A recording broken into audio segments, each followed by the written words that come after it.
bad news is piling up. With constant demands on the government to spend more and growing opposition to cuts, talk has turned to whether the Chancellor will have to raise taxes and how she will do it. So the Chancellor will set her budget. I'm not going to sit in a TV studio today and speculate on what the contents of that budget might be. We are determined that I'm just saying tax rises must be on the table. Well, when it comes to taxation, fairness is going to be our guiding principle.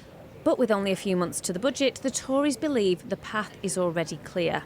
That sounds to me like a barely disguised reference to tax rises coming in the autumn, even though Rachel Reeves promised last year there would be no further tax rises. She said that very clearly to the CBI.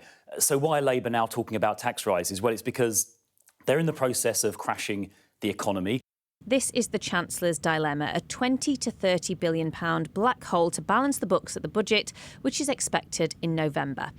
But Labour has already said they won't raise income tax, national insurance, VAT or corporation tax.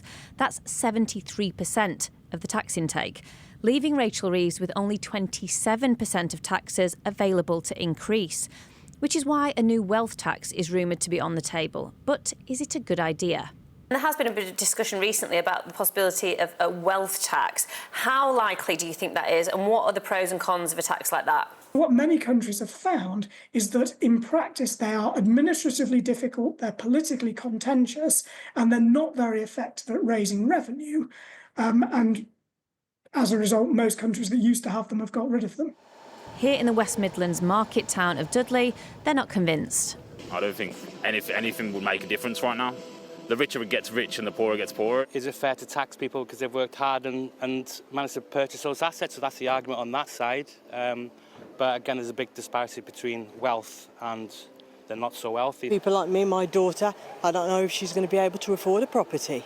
And if you've got someone who's got £2 billion, how much can you spend in a lifetime? Back in Westminster, summer is here, but the government is already thinking ahead to autumn. With a difficult budget, more political battles over cuts and more pressure to spend, all on the horizon. Liz Bates, Sky News, Westminster.